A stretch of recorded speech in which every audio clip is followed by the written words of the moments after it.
Bueno, pues seguimos con nuestro tercer ponente de hoy, que es Miguel Ayerbe, profesor de esta universidad también.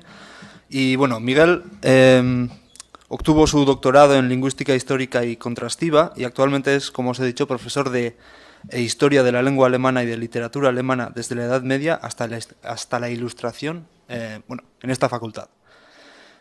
Sus intereses de investigación se enmarcan en lenguas y literaturas germánicas de la Edad Media, especialmente desde una perspectiva comparada. También se dedica al análisis de traducciones de textos desde el latín a lenguas germánicas medievales, así como de textos germánicos medievales a lenguas modernas, centrándose en la problemática que surge en cuestiones semánticas y terminológicas.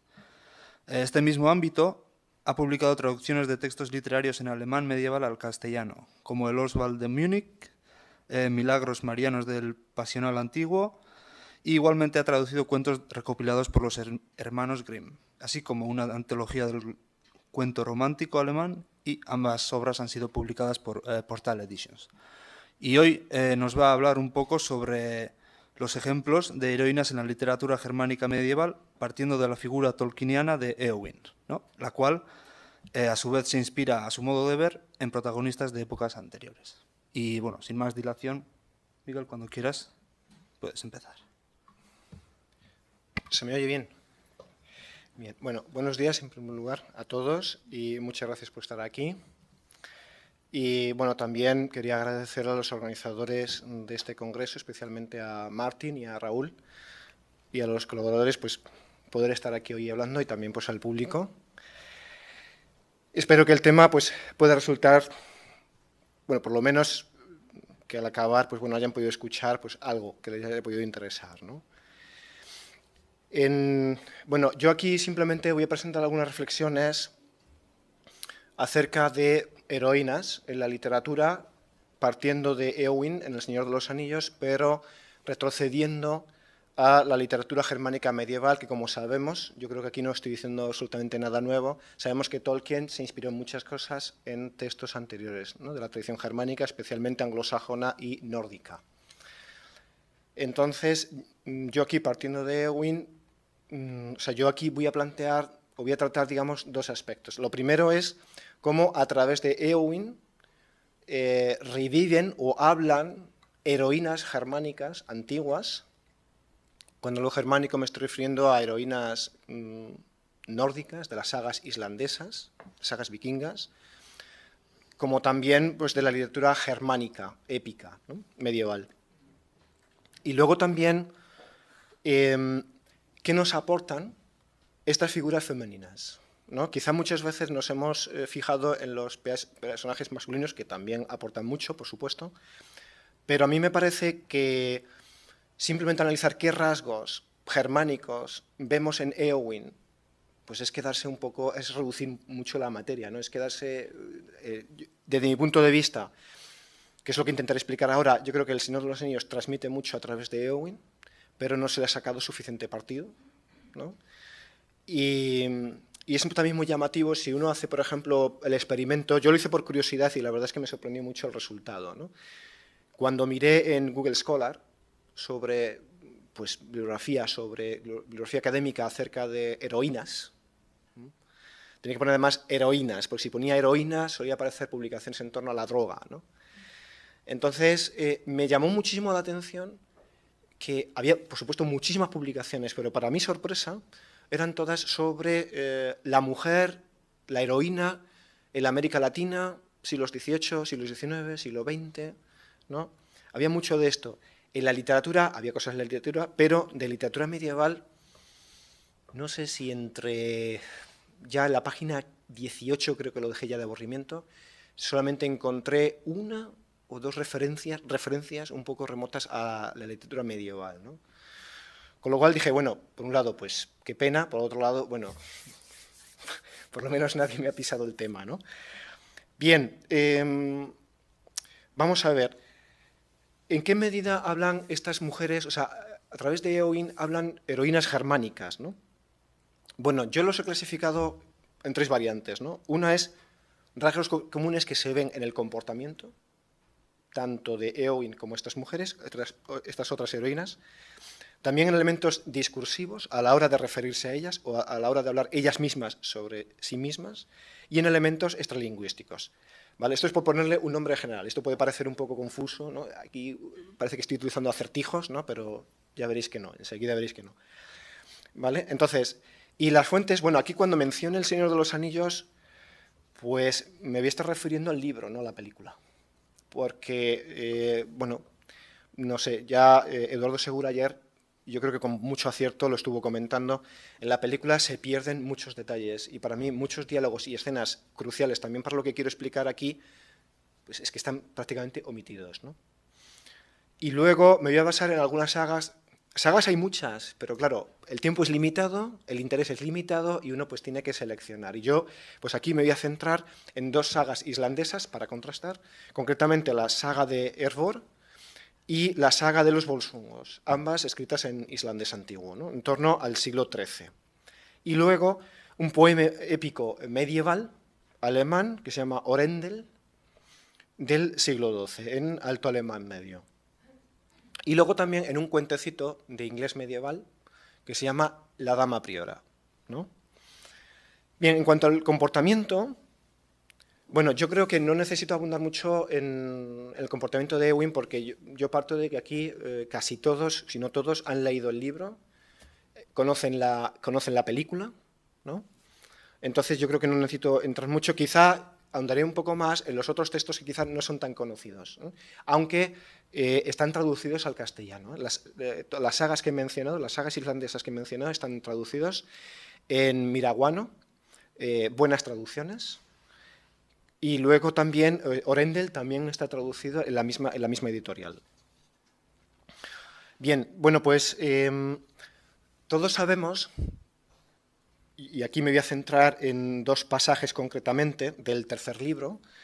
Uno de ellos es el paso de la Compañía Gris, esa conversación que mantiene Éowyn con Aragorn, cuando Aragorn bueno, pues, va por el paso gris, no se va a llevar una gran compañía, y Éowyn en principio le echa en cara, decir, bueno, pero ¿por qué te vas a quitar de medio? Estoy reduciendo un poco, ¿no? ¿Por qué te vas a quitar de en medio? ¿No sería mejor llevar muchos guerreros y llevarlos a la gloria, a campo abierto, a la batalla, ¿no? Y él se limita a decir, es la misión que se me ha encomendado, es lo que tengo que hacer, es decir, no escojo a mi gusto, ¿no?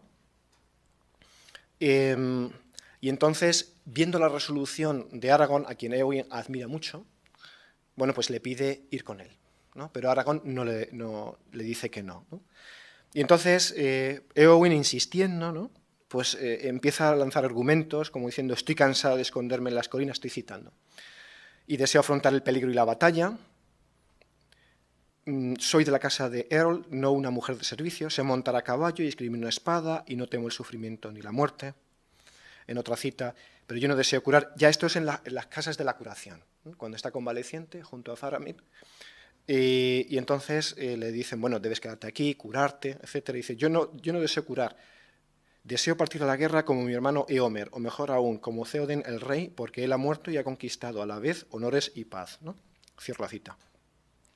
Bueno, pues estas cosas que dicen aquí Éowyn, cuando uno ha leído previamente sagas islandesas, uno lo recuerda, por ejemplo, las palabras de Brunhilda en la saga de los Volsungos, cuando Sigurd, que el cantado de los Nibelungos es Sigfrido, bueno, pues cuando Sigurd se aproxima a ella y quiere, digamos, conquistarla, quiere cortejarla, ella le contesta, yo soy una doncella de escudo y me pongo un yelmo en la cabeza cuando estoy con los señores de la guerra. Es a ellos a los que quiero asistir y combatir, no me disgusta, ¿no? Cómo busca la batalla, ¿no? Cómo busca la pelea, la guerra. Y dice en otra cita, yo pasaré revista a las huestes de los señores de la guerra. Aquí vemos cómo hay una coincidencia, es decir, una y otra no quieren que se les vea como una nodriza, como una cuidadora, alguien que se queda en casa, sino quieren que se las vea como unas doncellas de la guerra. Y lo mismo ocurre en la saga de Eivor, otra mujer de la que se cuenta, cuando se la presenta, diciendo, y cito, se crió con un jarl y era fuerte como los hombres, y en cuanto pudo se ejercitó más en el tiro, el escudo y la espada que en coser y tejer. Un modo de hablar bien de las mujeres en la literatura medieval germánica era por ejemplo, decir que, bueno, pues sabían manejar muy bien el telar, que sabían tejer, que sabían coser, ¿vale? Y que esto recuerda, si habéis leído la Odisea de Homero, cada vez que, por ejemplo, se quiere alabar a una mujer, se presenta una mujer y se la alaba, ¿no? Dice, bueno, ducha en el arte de las tareas, se entiende las tareas del hogar, ¿no? De las tareas domésticas, ¿no? Bien, pues bueno, también de Hervor se dice más adelante, se alegró más en la batalla. Esto es un elogio que hace su hermano, cuando ella ya ha fallecido, ya ha caído en la batalla, ¿no? Dice su hermano, se alegró más en la batalla que hablando con el pretendiente o tomando asiento en la marcha nupcial. En cuanto a elementos discursivos, es muy llamativa la coincidencia entre lo que dice Éowyn de sí misma, en al menos 3 ocasiones. Dice, soy una virgen guerrera y no una nodriza seca. Y luego también más adelante, soy una doncella guerrera y mi mano no es suave. Y más adelante, ya nunca más volveré a ser una doncella guerrera, ni rivalizaré con los grandes caballeros. Es decir, doncella guerrera. En la saga de los Volsungos, Brunhilda dice de sí misma, yo soy una doncella de escudo. Y Hervor dice de sí misma, bueno, dice el narrador de ella, era una guerrera y se crió en Inglaterra con el Jarl Frutmar. ¿De acuerdo? Las traducciones no son muy afortunadas, si se me permite decirlo. Primero, en guerrera, es una guerrera, ahí se pierden muchas cosas, ¿no? Muchos matices. La traducción de la saga de los Volsungos, Doncella el escudo, de Mariano González del Campo, esta es la más aproximada al texto. O sea, en inglés Tolkien utiliza Shield Maiden, ¿no? Que literalmente es la doncella, la virgen del escudo, ¿no? Quien mejor en nórdico antiguo era Shieldmer, que es lo mismo. Mer era para doncella, era el término para doncella, Shald era el escudo, ¿no? Bueno, aquí Martín podrá decir, bueno, no está, Martín podrá decir si más o menos la pronunciación ha sido adecuada o no, no soy un experto en pronunciación nórdica, o sea, claro, las traducciones no son doncella guerrera, se aproxima, pero no es lo mismo doncella guerrera que doncella del escudo, ¿no?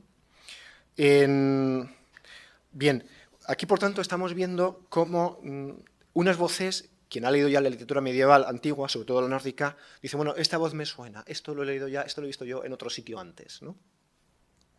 Y luego,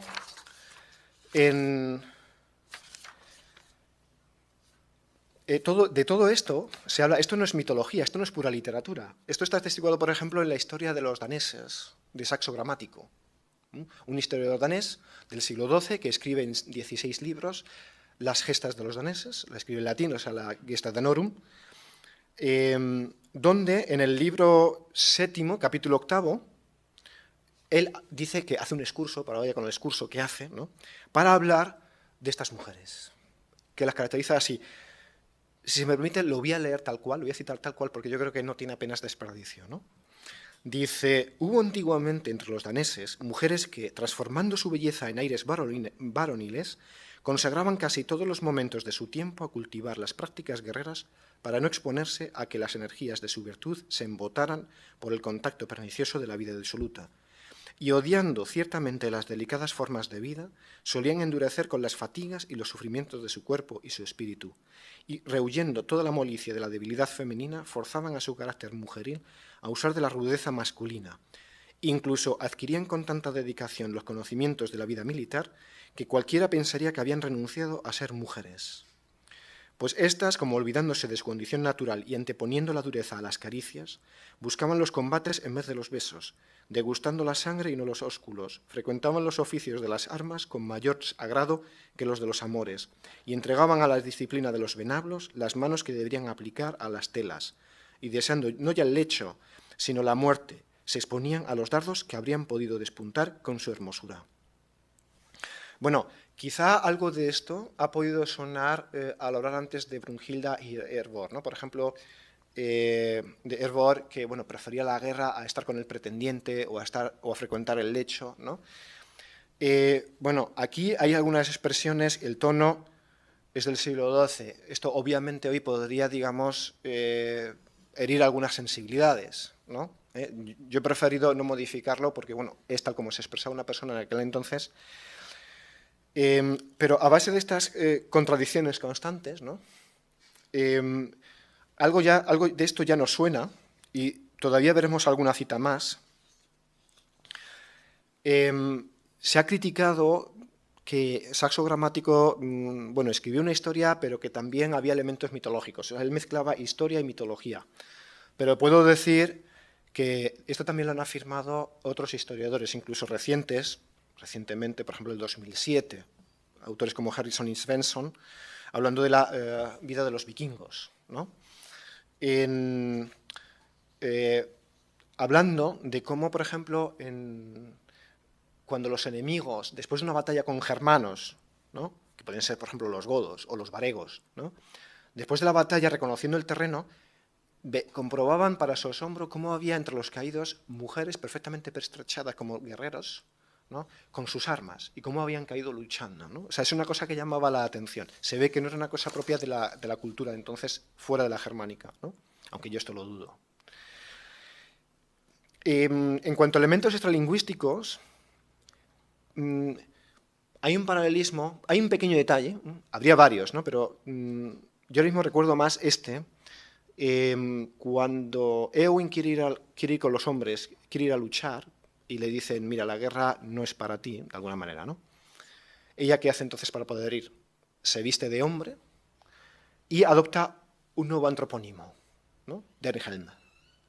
De hecho, durante la narración veremos cómo van alternando Éowyn, Denhelm, ¿no? Depende cuál es el contexto, con quién esté hablando, etcétera, ¿no?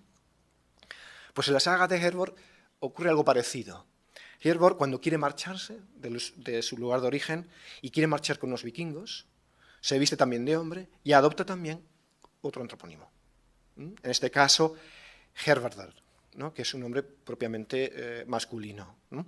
Pero también, igual que en El Señor de los Anillos, a veces va a alternar el nombre. Es decir, hoy leemos el nombre de Hervor y otras veces Hervardr.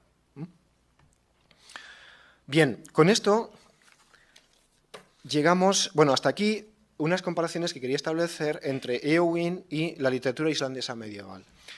Ahora quiero establecer una pequeña comparación con otra obra, el Orendel, alemán, donde encontramos también a una heroína que se llama Bride. Lo que pasa es que, a diferencia de estas tres mujeres, ella es una reina de Jerusalén, es una mujer cristiana y es heroína y guerrera, pero estando casada. En el mundo germánico, la mujer guerrera era virgen. ¿De acuerdo? Y el unirse a un hombre se veía, o que un hombre la pretendiera, era como un peligro, digamos, como para esta vida suya guerrera, de alguna manera, ¿no? Bien, pues en Orendel se puede comprobar como Bride, o sea, a Bride no le quita nada de su vigor ni de su valor guerrero el hecho de estar casada y salir con Orendel a combatir, ¿no? Hay una descripción de ella, que cito textualmente cuando se está preparando para la guerra. Quiero citarla así porque a mí me recuerda al ritmo heroico de los cantares de gesta antiguo. No sé si conocéis el cantar de Hildebrando alemán, muy breve. El comienzo, ¿no? Cuando Hildebrand y su hijo Haldubrand, sin conocerse primero, salen al encuentro uno del otro para batirse. Hay una descripción épica de cómo se preparan para ese enfrentamiento, ¿no? Y a mí un poco esta preparación de Bride me recordaba un poco a eso, ¿no? El tono. Dice, la señora Bride se ciñó su espada. Para empezar a llamar la atención, una dama que posee una espada, ¿no? Preservando así su cuerpo de la muerte, colocó sobre sus piernas varios trenzados de acero y sobre su pecho una resplandeciente y resistente armadura. La señora Bride se ciñó una magnífica espada. También colocó sobre su cabeza un yelmo que estaba bellamente arqueado. De forma rápida e impetuosa mandó traer un soberbio corcel. Sobre él reposaba un sillín de marfil. La señora Bride saltó encima sin utilizar el estribo. Con qué rapidez colocó la valiosa doncella el escudo en su brazo. Y luego vienen unas palabras suyas de ella, que dice, cuando se rompa esta vara, la vara de acero se entiende, en mis manos, querrá decir que algún pagano se estará aproximando a su final. Bueno, de esta pequeña descripción hay unos pequeños detalles que yo creo que no se pueden pasar por alto, ¿no? Que no quiere decir que yo esté en contra o que a mí me asombre o que diga, simplemente tenerlos en cuenta, ¿no? La naturalidad con que el narrador presenta estos hechos, que es anónimo. Primero, ciñó su espada, no que se ciñera una espada, sino una dama que posee una espada, ¿no? Sabemos lo importante que era la posesión de las armas, ¿no? Y como, por ejemplo, para los vikingos era tan importante morir con su propia espada, ¿no? Luego, estos detalles, ¿no? La señora Bride saltó encima sin utilizar el estribo al subir al caballo, ¿no? Esto demuestra que no era ninguna principiante, es una mujer con una cierta experiencia, ¿no? Y luego, con qué rapidez colocó la valiosa doncella el escudo en su brazo, es decir, sabía llevar las armas, sabe lo que es llevar un escudo, sabe lo que es llevar una espada, ¿no? Y si se fijan, ¿no? La valiosa doncella, el escudo. No quiero decir con esto que haya una reminiscencia del islandés medieval, ¿no? Pero que aparezca la denominación doncella, ¿no? El escudo, ¿vale? Aquí hay una coincidencia, en Bride hay una coincidencia con Éowyn a la hora de ese deseo de seguir al guerrero, ¿no? De hecho, Éowyn en los momentos de combate, al dirigirse a su marido, no se dirige a Orendel o mi querido esposo o mi querido, le llama guerrero, le habla como guerrero. Guerrero, óyeme, guerrero, yo quiero ir contigo a esta batalla, oye, yo quiero... Le llama guerrero, ¿no? No le llama, ¿no? Y dice, igual que recordamos esa escena de Éowyn, ¿no? en el paso gris, antes del paso gris, pidiéndole acompañarle, como Bride se dirige a Orendel y dice, guerrero, no digas nada más. Hay un momento en el que Orendel recibe una visión, un mensaje de un ángel, él está durmiendo con su mujer, y recibe este mensaje del ángel y le dice, oye, tienes que volver corriendo a Treveris, que es de donde él procede, porque a tu casa, a tu familia la están asediando y tienes que ir a defenderlos, ¿no? Y entonces, pues nada, él se levanta, se lo comenta a su mujer y su mujer le dice, guerrero, estaba durmiendo con él, guerrero, no digas nada más, noble y distinguido rey, quiero hacerme a la mar con vos, ¿no? Y un poquito más adelante dice, porque quiero viajar contigo por mar. Y otra vez, porque quiero, con suerte, hacerme a la mar con mi señor. Deseo poner a prueba mi valentía en Treveris. Es decir, hay ganas, hay deseos de entrar en batalla, ¿vale? Y de seguir al guerrero. Aunque veremos que Bride también dirige tropas, dirige a hombres, ¿no? Y luego tenemos podemos ver cómo, que es un punto al que quería entrar porque de esto apenas se habla, y cuando se habla es para criticar que siempre la mujer está sometida, etcétera, etcétera. Yo, leyendo literatura medieval, que es a lo que más me dedico, yo, con todo el respeto, me permito ponerlo un poco en duda, porque esa imagen no la veo. O sea, sí que he visto violencia, sí que he visto que la mujer, en algunos momentos, pues de nuestra perspectiva, pues la veríamos como desaventajada, ¿vale? Pero yo veo muchas veces naturalidad a la hora de hablar a la mujer, a la hora de tomar las armas, y no es una cosa que asuste o cause escándalo, ¿no? De hecho, yo creo que no debemos pasar por alto que Éowyn, una mujer, consigue vencer en la batalla en un sitio donde ningún hombre lo ha conseguido, que es vencer, por ejemplo, al señor de los Nazgûl, ¿no? De hecho, y yo creo que es un guiño de Tolkien, lo he pensado yo, me puedo equivocar, ¿no?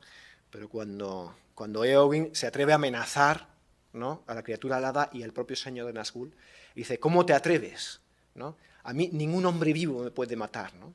Y cuando consigue acabar con él, le dice, es que no soy ningún hombre, ¿no? Como rompiendo esa especie como de profecía o maldición, ¿no? Pues Bride es la única que consigue liberar a su esposo Orendel. Un par de veces se cae prisionero de los sarracenos.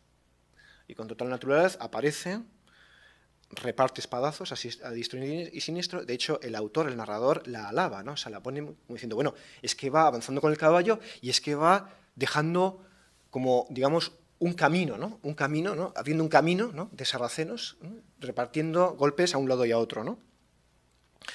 Bien, yo creo que aquí podríamos dejar ya lo que es hablar de las heroínas según el esquema, ¿no?, que muchas veces nos planteamos, ¿no? Cuando pensamos una heroína en la época medieval, pues yo creo que nos planteamos siempre en primer lugar una mujer guerrera, ¿no? Si alguien piensa otra cosa, o si alguien se hubiera imaginado una heroína medieval de otra manera, yo le agradecería que después en el debate lo dijera, ¿no? No como reto, sino por curiosidad. Tengo curiosidad en saberlo. Y claro, me pregunto ¿esto es todo? Solamente podemos ver una heroína empuñando las armas, que parece muy bien, ¿eh? O sea, que empuñe las armas, pero solo eso. Y yo aquí quería ahora hacer un giro, ¿no? Y entonces quería hablar de otras mujeres que a mí me parecen heroínas, porque además, no porque lo diga yo, sino porque las propias obras literarias en las que aparecen las alaban. Sin embargo, el contexto es otro. No sé si conocéis a un autor alemán que se llama Hermann von Aue. Erich Jenite, ¿suena a alguien? Chrétien de Troyes, ¿suena a alguien? Bien, pues este Erich Jenite es una versión alemana, una versión, no es una traducción, es una versión que hace este hombre tomando el modelo de Chrétien de Troyes, ¿no? Y entonces aquí se narra cómo, bueno, pues Erich es un joven que tiene que ganarse el estatus de caballero y lo consigue a través de muchas hazañas, consigue el estatus de caballero, consigue ser nombrado caballero y también conquista a su dama, que es Enite, ¿no? Declarándole su amor y ella pues aceptándole como caballero y como amor, ¿no? Y claro, pues viven muy felizmente en la corte de Arturo hasta que llega un momento en el que, y aquí es Enite quien lleva la iniciativa, no Erich, Enite empieza a oír hablar como rumores, ¿no? Rumores que descalifican a su marido, ¿no? Voces, ¿no? Que descalifican a su marido porque dicen, mírala, ¿no? Todo el tiempo con la mujer y no sale a combatir, ¿no? A ver, el ideal caballeresco exigía que el caballero cuidara y cortejara a su dama, ¿no? Y cuidara la relación con su dama, con su mujer. Al mismo tiempo, le imponía también la ética de cuidar la guerra, de cuidar el combate, la batalla, ¿no? Cosa que Erich había descuidado por demasiada dedicación a la mujer, ¿no? Claro, Enite termina hablando con Erich de esto y Erich se da cuenta, cambia y dice, pues esto hay que arreglarlo. ¿Qué es lo que pasa? En la épica cortesana, el modo de arreglar esto es el caballero debe abandonar la corte y debe arreglar este problema. Debe volver a ganarse la confianza, ¿no? Debe ganarse el poder volver a la sociedad. Y entonces, pero claro, en este caso, como Enite está implicado en el asunto, bueno, pues se lleva a Enite consigo. Normalmente el caballero sale solo, hasta que vuelve, ¿no?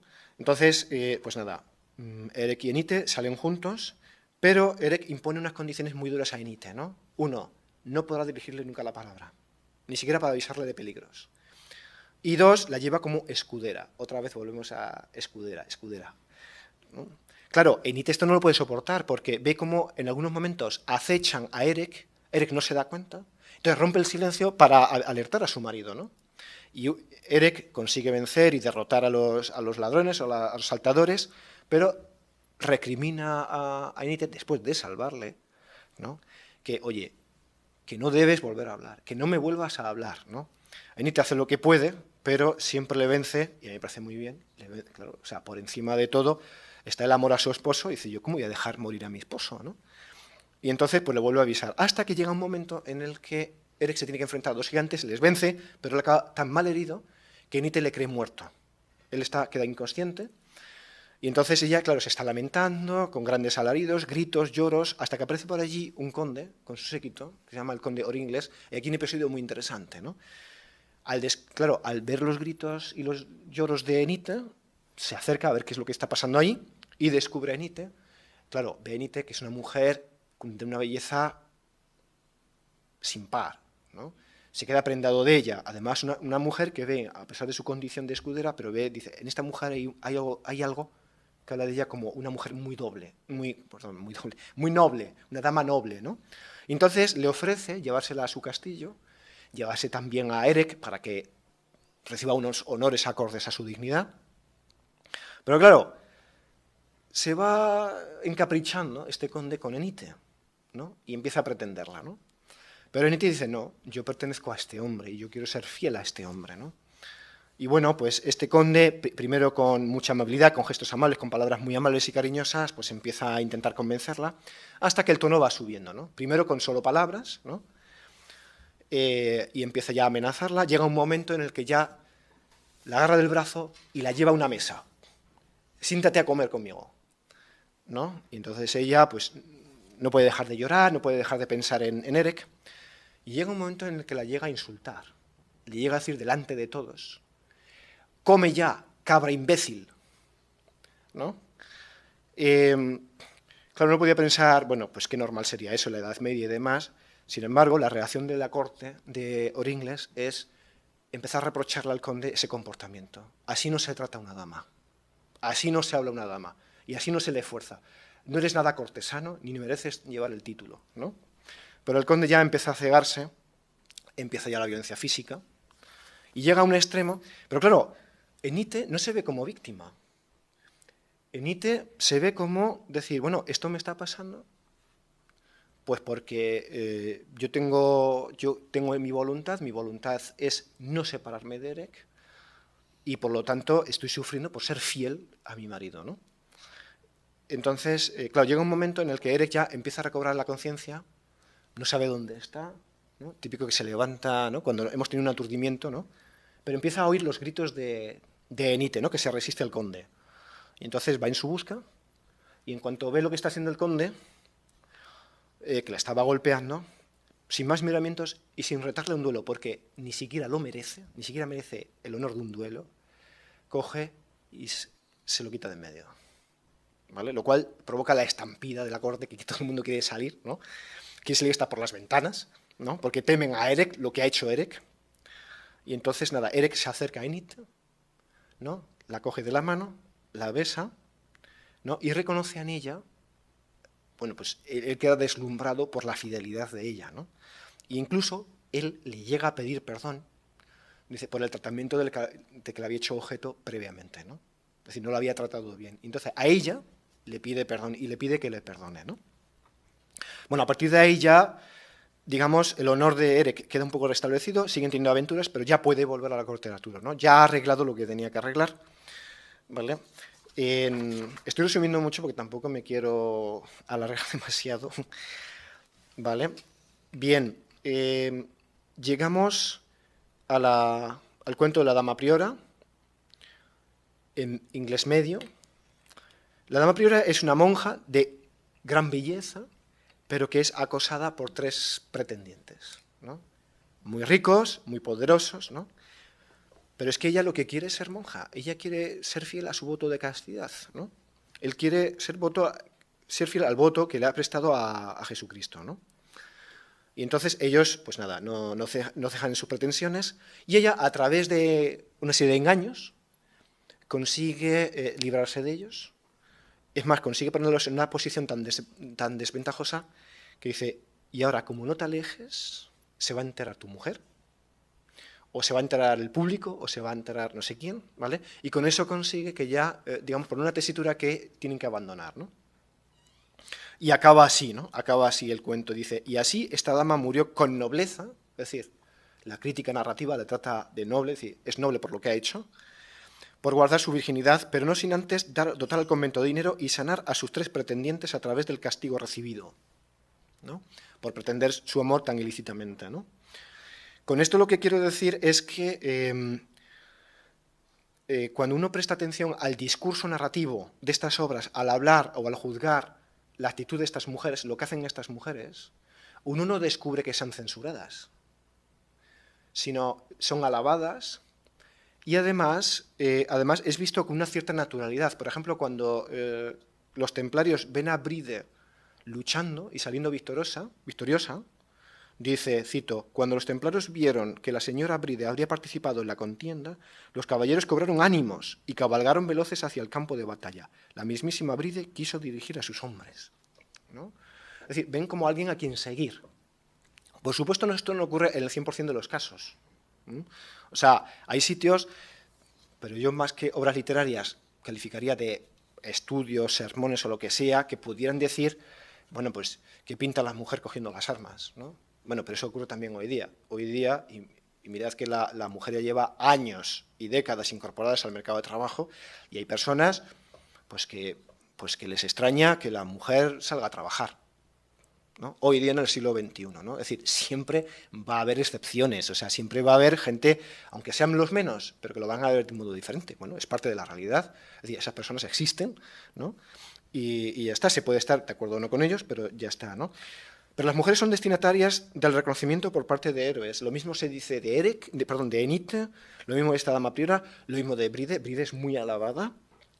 Y las damas vikingas son muy alabadas y se le hacen elegías, se le hacen cantos de hazaña. Es decir, todo guerrero germano antiguo estaba muy pendiente de las sagas, de lo que las sagas iban después a decir de sí, ¿no? Y eso les llevaba a las mujeres, en esta literatura, buscan que después las sagas hablen bien de ellas, ¿no? Y les preocupa, y las sagas hablan bien de ellas, de hecho, ¿no? O sea, ensalzan su valor, no se preguntan, bueno, ¿qué hace esta aquí? ¿No? Lo ven con total naturalidad, ¿no? Entonces, tras ver a estas mujeres, cabe preguntarse en qué consiste el heroísmo. Porque hemos visto heroínas de espada y escudo, hemos visto también heroínas que vencen sin atacar, sin blandir una espada, ¿no?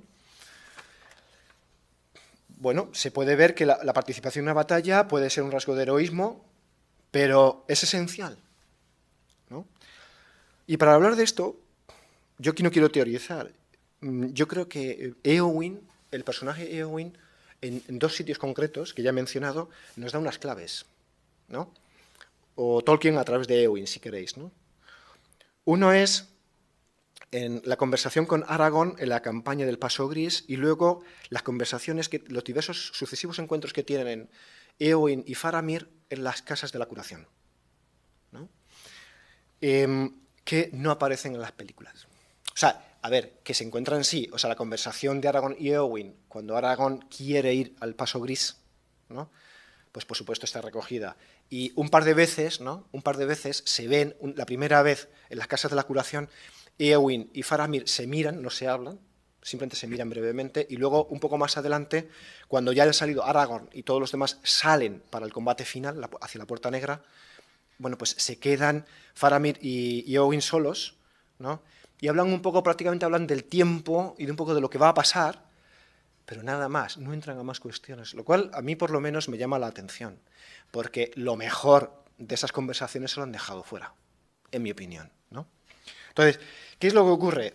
Bueno, yo simplemente quería mencionar un par de cosas, una de Aragorn y Éowyn, cuando Éowyn en primer lugar le está diciendo a Aragorn, pero ¿por qué te vas a un sitio que no va a brillar nada, ¿no? Refiriéndose a su paso, al Paso Gris, en vez de conducir a las tropas? Eso no va a dar más gloria y más esperanza, ¿no? Como diciendo, solamente lo que tiene más lucimiento, ¿no? Es lo que va a traer más gloria, es lo que merece más la pena, ¿no? Y al ver que no puede convencer a Aragorn, entonces le pide ir con él, ¿no? Pero Aragorn le dice, tú tienes otra misión encomendada, es quedarte aquí, ¿no? Y entonces Éowyn ya le responde, mira, yo ya estoy harta, ¿no? De oír hablar de deber y de tener que quedarme en casa y de ser una nodriza y todo lo demás, ¿no? Y le dice a Aragorn, ¿no? Quizá no esté lejano el día en que nadie regrese. Entonces ese valor sin gloria será muy necesario, pues ya nadie recordará las hazañas de los últimos defensores. Las hazañas no son menos valerosas porque nadie las alabe. Es decir, el heroísmo no solamente está en hacer cosas tan visibles a todo el mundo, ¿no? Luego, yo creo que tiene todavía más peso, es la actitud de Éowyn.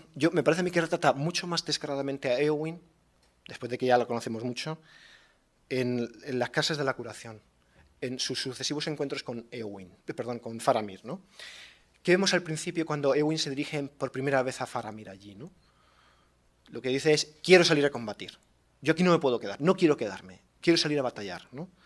Y le dicen, ¿no? Tanto el cuidador como Faramir, dice, bueno, pero si es que los hombres ya se han ido y luego no debes estar aquí recuperándote, ¿no? Dice, yo no me quiero curar, ¿no? Y empieza a haber unas acotaciones donde, por ejemplo, tras hablar cada vez que habla con Faramir, donde Éowyn, por ejemplo, ya el tono de voz ya no es tan orgulloso, quizás, como diría a lo mejor la crítica, o no es tan fuerte, no es tan vehemente. A veces cuando ya se dirige a Faramir, como baja a veces la mirada, se empieza a hablar de duda, Éowyn empieza a dudar. Cuando ella dice, ¿no? O quiere ser tan vehemente hablando de ir a la batalla, ¿no? Pues empezamos a leer acotaciones de empieza a dudar en su corazón, no está tan claro. Y bueno, y ya el culmen lo tenemos cuando su hermano, Éomer, la llama para acudir junto a él a los campos de Cormayen y ella no acude. Y eso no pasa desapercibido a Faramir, ¿no? Que de hecho habla con ella, ¿no? Dice, ¿por qué no habéis acudido, ¿no?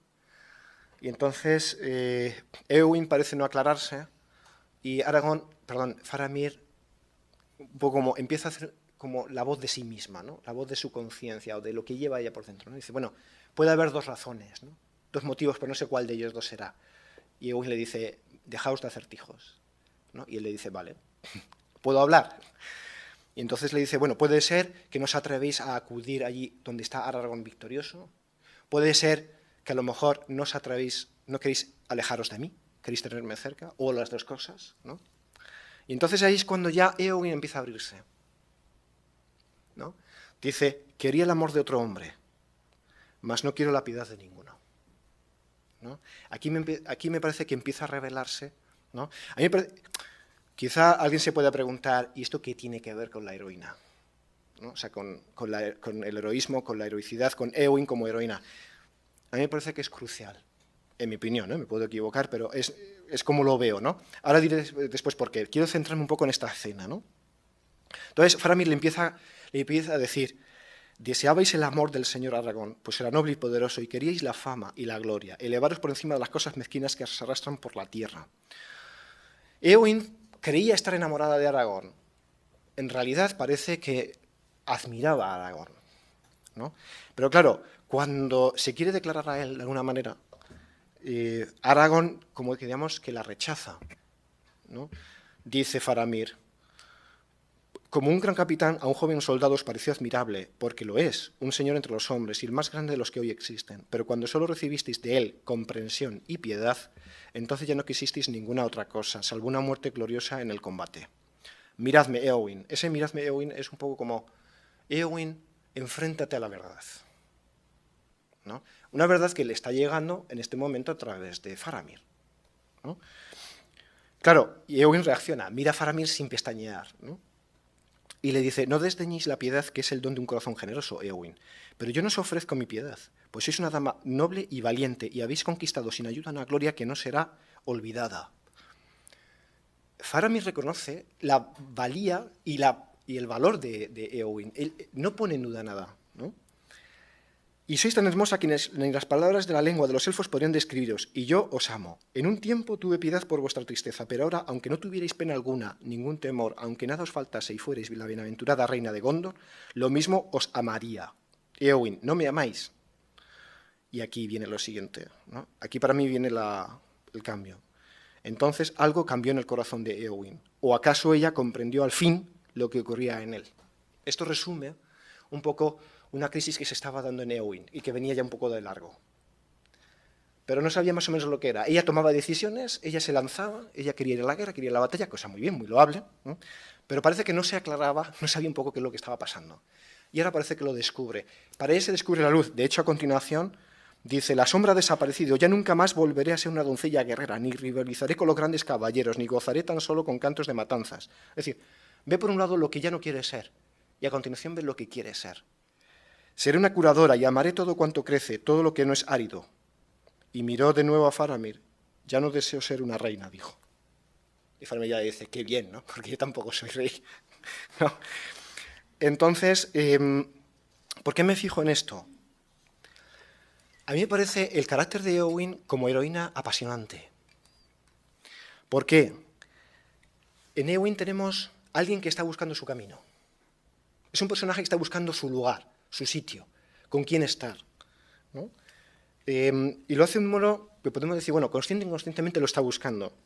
Y parte de un inconformismo. Desde el principio, ella dice, no me quiero quedar en Rohan, no me quiero quedar aquí cuidando la casa, yo quiero salir. Hay un inconformismo que le lleva a tomar una decisión. Ella quiere luchar. Sigue un camino, que puede ser acertado o no, es el que ella escoge, ser una mujer guerrera. Tiene la victoria sobre el señor de los Nazgûl. Después está en la casa de la curación, los encuentros con Faramir.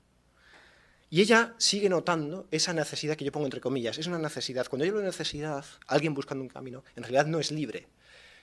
Si él lo necesita, es como cuando alguien necesita una especie de droga, ¿no? En realidad no es libre. O sea, él cree buscar eso, querer eso, pero en realidad es una necesidad. Es una necesidad porque de alguna manera yo creo que Eowyn se ve abocada a algo, pero que en el fondo, aunque ella no se da cuenta, no es lo que ella quiere. Pero se ve como obligada a hacer eso. Puede ser, es una hipótesis mía, que puede ser perfectamente equivocada. Y en sus encuentros con Faramir en algún momento tiene lugar un desenmascaramiento. Se descubre ella a sí misma, ¿no? Entonces, ahí ya Éowyn descubre que ella ya es valiosa y ella es valerosa siendo. Ella no tiene que hacer, ella no tiene que tener, ella no tiene, sino que ella ya puede ser ella misma, ¿no? Y de repente se despeja lo que no es para conseguir llegar a lo que quiere ser. Y descubre que la guerra ya no la necesita. La guerra no es un fin, es un medio, podríamos decir. Su verdadera lucha, su verdadero heroísmo es encontrar su lugar sin tener que ser otra.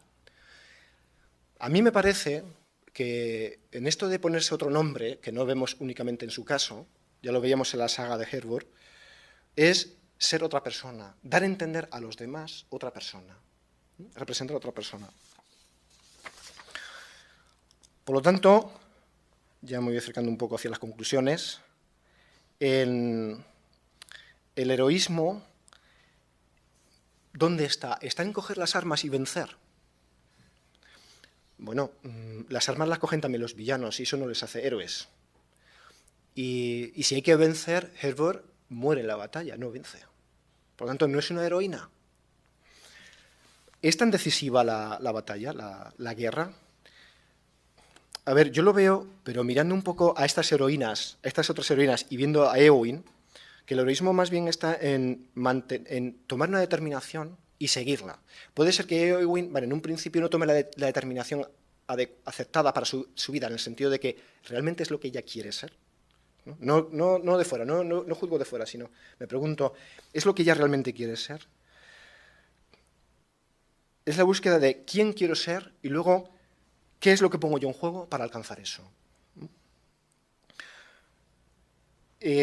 A mí me parece que lo que aporta Éowyn a la figura de la heroína, que Tolkien desarrolla más, cosa que igual pasa más desapercibido en otras mujeres en la Edad Media, es el camino vital pasa por espejismos y equivocaciones, ¿no? Éowyn, tratando de encontrarse a sí misma, va andando, y eso está muy bien.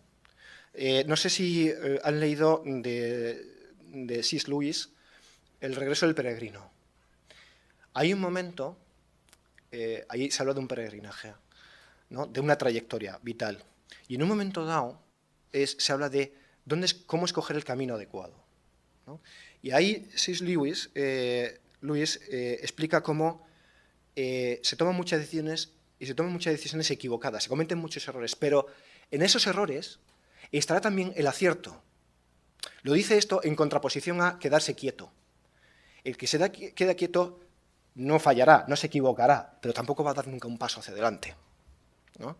Entonces, a veces el camino para encontrar el acierto de nuestra vida es pues, pasar por caminos donde vemos, pues no, esto no es para mí, esto no es lo mío, ¿no? Y luego, que el camino hacia el heroísmo incluye también falta de brillo. Y aquí recuerdo las palabras de Aragorn, ¿no? Dice, bueno, las hazañas no son menos valerosas porque nadie las alabe.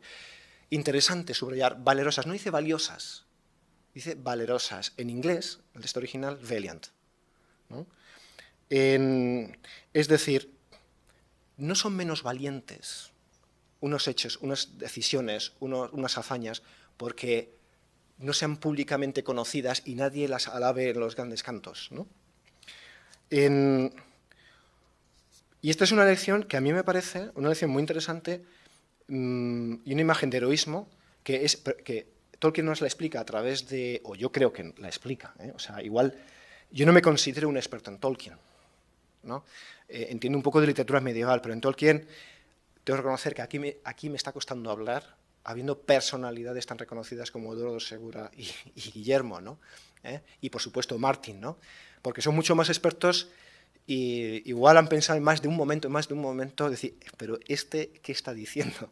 ¿No? Pero bueno, es mi lectura y mi interpretación de algunas cosas que veo en Tolkien, comparándolas con elementos anteriores, ¿no? Que pienso que es en las que Tolkien se ha basado. Desde luego la saga de Erebor se ha basado Tolkien también, ¿no? Y en Brunhilde también. Entonces, cómo Tolkien a través de una mujer nos transmite una lección que se puede aplicar perfectamente también a los hombres, ¿no? Y que, por otro lado, pero por otro lado me gustaría recalcar, porque no se dice, cómo en la literatura medieval se ve con naturalidad la valentía de las mujeres, no solamente al empuñar las armas, sino también en otros papeles, que no son que para nada son, digamos, de inferior categoría. Serán, hoy día en el siglo XXI, serán de la categoría que nosotros queramos darle, con los ojos con los que queremos verlos, ¿no? Pero a mí me parece, yo tras leer El Señor de los Anillos y tras leer determinadas obras medievales, a mí me parece que la mujer transmite verdaderas lecciones de valor, ¿no? O sea, por ejemplo, Enite, ¿dónde está su heroicidad? Es decir, bueno, ya le pueden pegar y golpear, y la pueden asediar y acosar, pero eso no la hace ella temblar en su determinación de decir, bueno, mi ideal es, quiero a este hombre y quiero permanecer fiel a este hombre, ¿no? Bride, yo quiero defender los santos lugares y la túnica sagrada y defender también a mi marido, cueste lo que cueste, ¿no? Brunhilda, defendiendo su honor, defendiendo a los suyos, bueno, muy bien, me parece muy legítimo, ¿no? Bueno, pues yo creo que con eso ya he dicho todo lo que quería decir. Muchas gracias por la atención y nada más.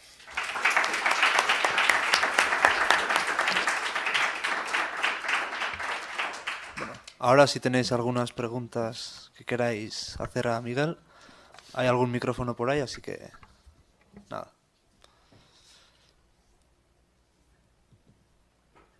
Se puede no estar de acuerdo con lo que he dicho, ¿eh? Bueno, en primer lugar, muchas gracias por tu intervención. Algunas cosas se cruzan con la que yo haré a la tarde, aunque yo me fije en otra figura, pero sí que hay algún elemento común.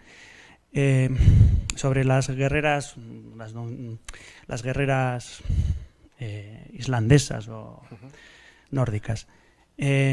¿No piensas que un poco tiene que ver esa imagen que tenemos de las doncellas, que de las mujeres que no pueden combatir, etcétera, simplemente porque es el modelo más bien idealizado que hemos recogido de una tradición más bien posterior? Me explico, no es una especie de idealización de lo que tiene que ser una dama, es la que tiene que ser cortejada, etcétera, y eso choca un tanto con la realidad.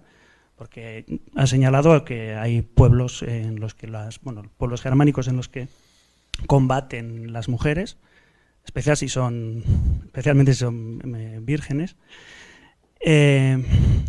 Pero es que eso también sale recogido en obras muy anteriores, ¿no? Por ejemplo, pues ¿quién no conoce las Amazonas, ¿no? Hay libros por ahí buscando las Amazonas que nadie sabe muy bien ni si existieron ni si no, pero el caso es que ya aparecen por ahí que es un pueblo guerrero, que encima mata a los hombres, los utiliza como, ¿cómo se dice?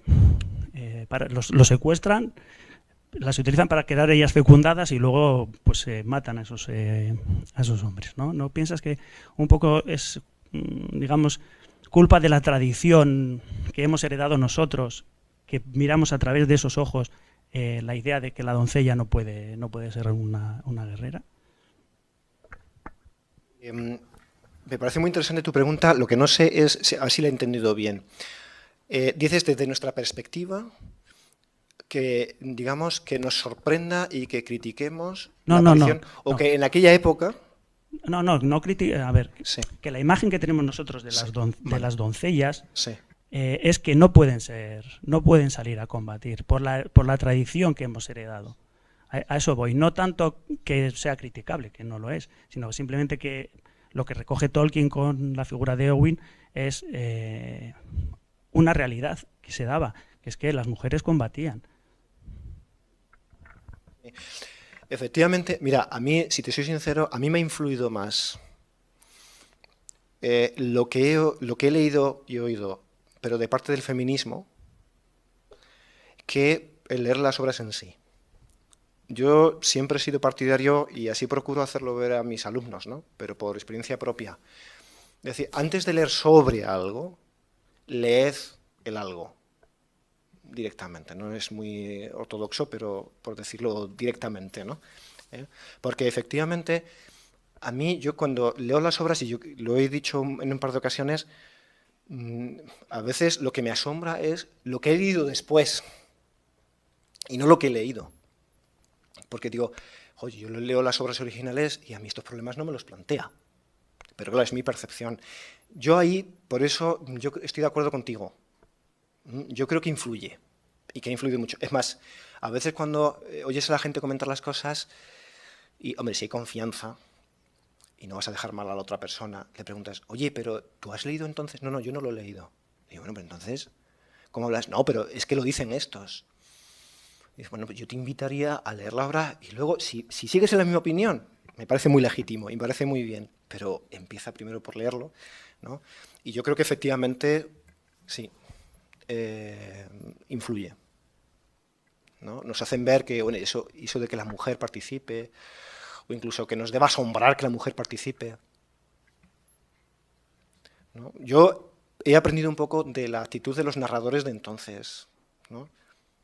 Era una cosa normal, no escandalizaba a nadie, y eso que la época medieval era mucho más teocrática y estaba mucho más sujeta, digamos, a unos cánones y unas reglas, y digamos, los estamentos, incluso los roles, estaban como más petrificados, ¿no? O por lo menos eso nos venden, ¿no? Pues no chocaba tanto como hoy, que la sociedad actual hoy se caracteriza precisamente por, entre el canon, la regla y la vida misma. O sea, ¿no? O sea que yo, de acuerdo. Y luego la verdad es que voy a apuntar varias cosas, pero una última, porque ya llama un poquito la atención, voy ahora al final de tu intervención, cuando Aragorn le dice a Éowyn lo de que no unas acciones son menos valerosas porque no sean cantadas en cantares de gesta. ¿No parece un poco contradictorio? Esta pregunta va para todos, no solo para él. ¿No parece un poco contradictorio y estoy de acuerdo con lo que dice, con esa expresión, quiero decir, yo pienso como Aragorn, pero es un poco contradictorio con el resto de la obra cuando lo que persiguen todos al final es que se les recoja en los grandes cantares, ¿no? Porque Theoden cuando muere dice, bueno, ya puedo ir al cielo con mi familia, bueno, con mis ancestros, y cantarán las gestas de la batalla que, aunque hayamos perdido, eso es, Sam exactamente igual, y Sam exactamente igual, ¿no? Que vamos a ser parte de las grandes de leyendas y no sé qué. Es un poco contradictorio, ¿no? ¿No parece? Me da a mí la sensación, aunque yo estoy de acuerdo con lo que dice, Yo, ahí mi opinión es, yo creo que no hay contradicción, creo que no hay contradicción, porque también se puede hablar lo discreto. De hecho, ¿cuántas veces se ha hablado en biografías, incluso hoy actualmente, y sacan a la luz datos que no eran de conocimiento público? Y sin embargo, lo admiras, ¿no? Es decir, por lo tanto, y eso crece o acrecienta la fama de esa persona, ¿no? Con lo cual, no creo que... Hombre, algunas cosas se terminan sabiendo, ¿no? Pero yo creo que lo que cuenta es la persona propia, es decir, lo que le va a hacer a ella es lo que ella hace o deja de hacer, no la fama que le den, ¿no? La fama es un añadido, ¿no? Sí, pero parece que es lo que están buscando todos los personajes y luego... En eso de acuerdo. Eso es lo que voy. En eso de acuerdo. Un poco contradictorio con la tesis global, si queréis llamarlo así, lo bonito es que nos canten, porque estar en la memoria, porque eso nos hace inmortales, y luego es importante también el valor de las cosas que no se cantan. Quizá estas palabras de Aragorn puede ser la actitud de Tolkien, de resaltar, oye, no todo es lo que brilla, precisamente porque a lo mejor él sería consciente de que el ambiente pues es lo que busca, ¿no? Quizás es una muestra de ser consciente de eso. Puede ser, se me ocurre, creo que Eduardo... Sí, y otro también, sí.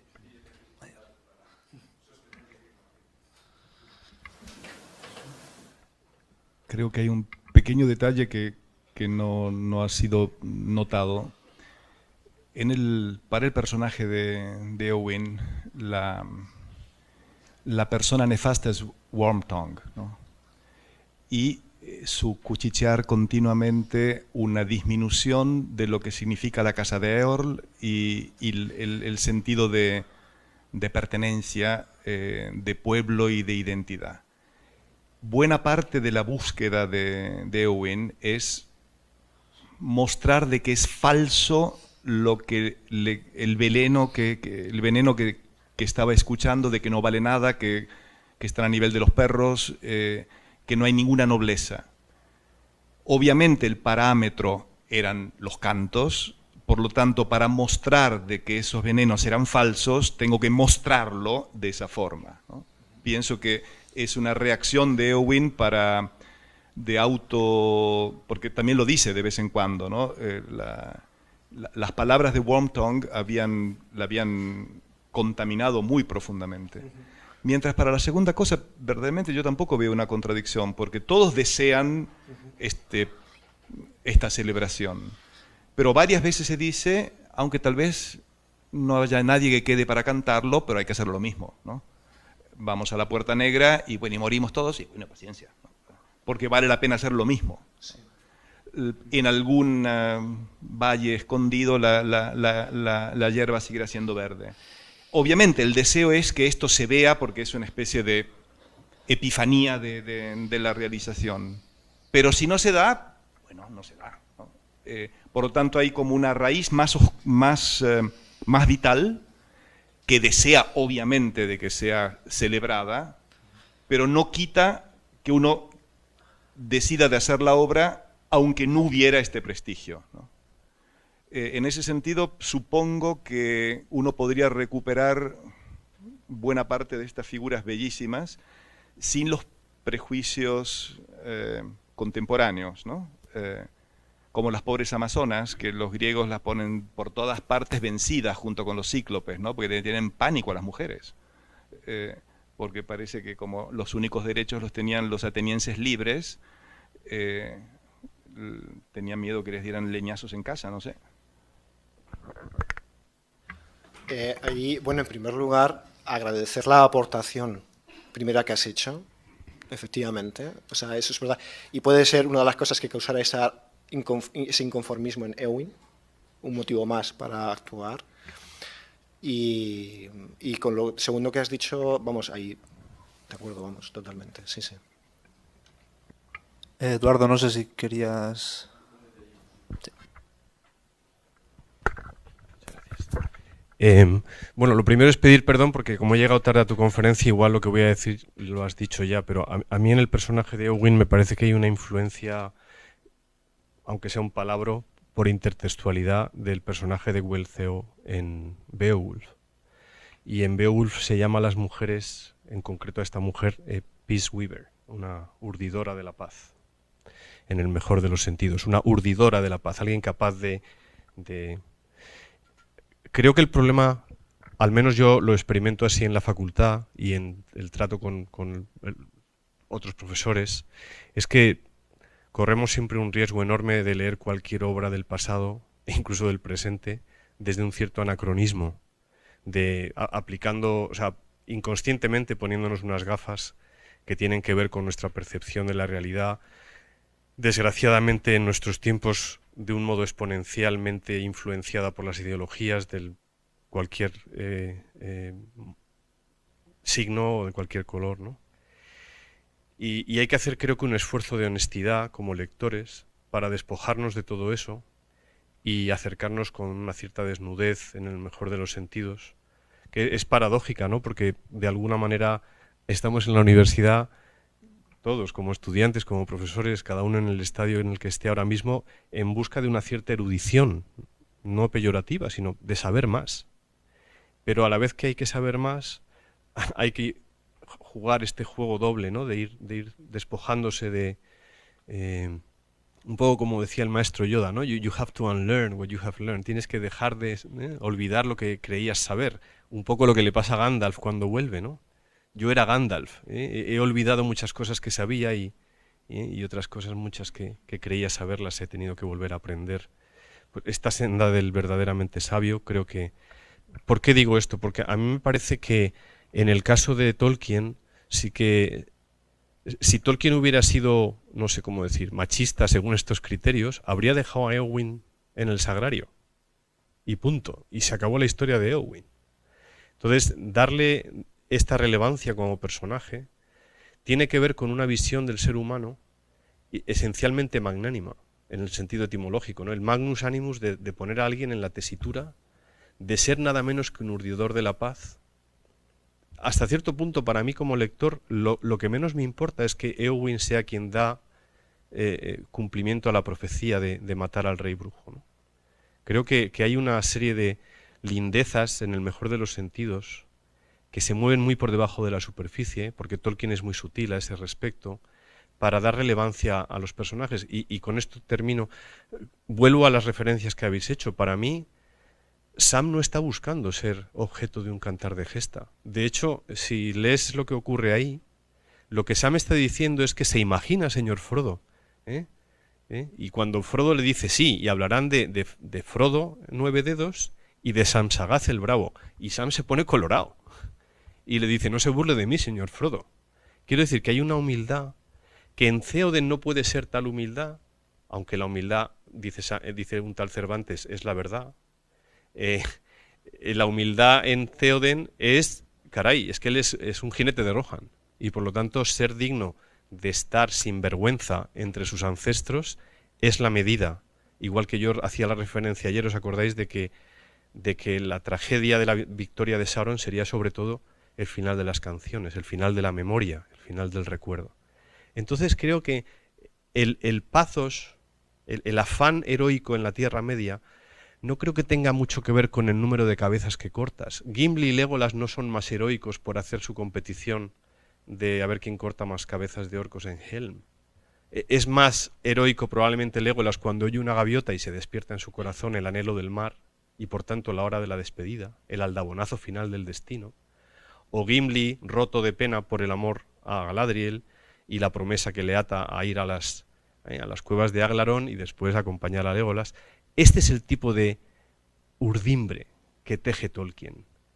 Si no hacemos el esfuerzo de leer así, aunque esto suene muy pretencioso por mi parte, nos quedaremos una y otra vez en los lugares comunes, de las modas académicas o pseudoacadémicas, que miran a las obras desde los criterios que en cada coyuntura histórica toquen. Cuando yo estudiaba en la universidad estaba absolutamente de moda en la carrera de historia pues la escuela cuantitativa, la escuela de Anal, y toda la historia que se estudiaba era haciendo estadística. Pues aquello pasó, y vinieron otros, y dentro de 10 años vendrán otros. Una y otra vez, como espectadores, como lectores en este caso, hay que hacer el esfuerzo de una cierta humildad, de dejarnos medir por las obras de arte, y escuchar en silencio. Muchas gracias, Eduardo, por esa introducción y gracias por el añadido de Beowulf, porque yo honestamente no había caído en la cuenta de él. O sea que gracias por añadirlo. Y efectivamente, vamos, no voy a decir más porque lo has dejado todo muy claro. Efectivamente hay que leer las obras como hay que leerlas. Y como fueron escritas y sin anacronismos y sin pasarlas por filtros. Las obras fueron escritas cuando fueron escritas por quienes fueron escritas y dicen lo que dicen, ¿no?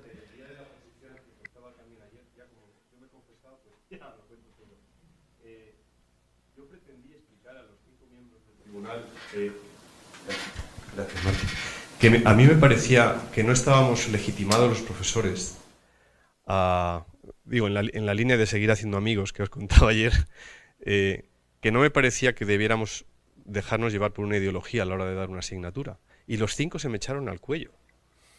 Pero los 5, estuvimos más de 2 horas discutiéndolo. Al final discutían entre ellos. Y como en las peleas estas de los dibujos animados, que si todo el mundo se mete en un remolino y al final al que quieren pegar se sale del remolino. Sí. Y me decían los 5, 3 catedráticos, insisto, 2 titulares que podrían ser catedráticos ya por el tiempo que llevan, me decían, no, lo que tenemos que hacer los profesores es elegir una ideología, justificarla ante nuestros alumnos y desde esa ideología dar la asignatura.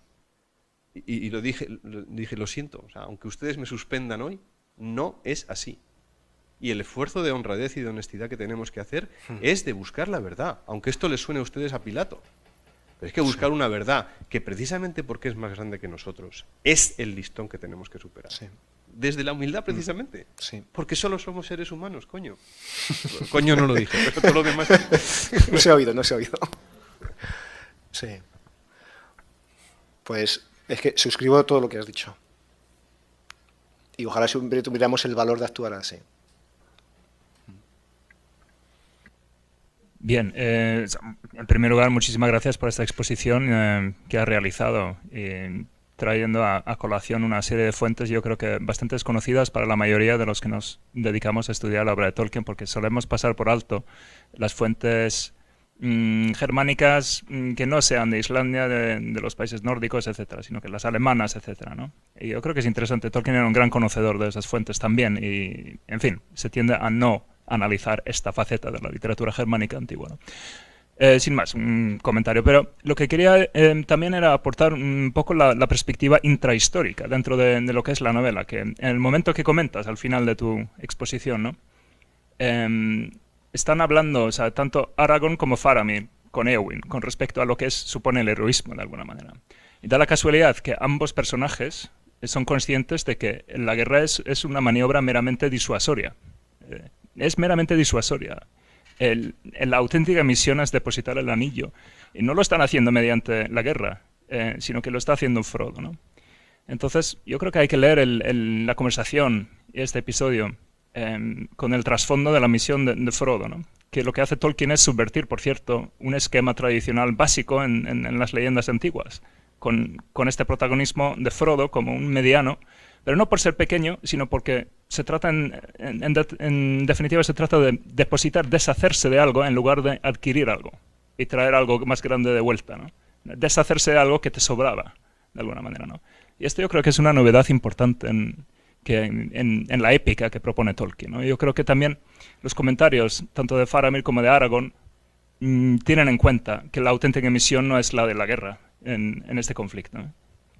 Sin más, un comentario. ¿Algún comentario más? Pues si no hay más comentarios ni preguntas, podemos dar por finalizada esta charla y volvemos después de la comida. Gracias.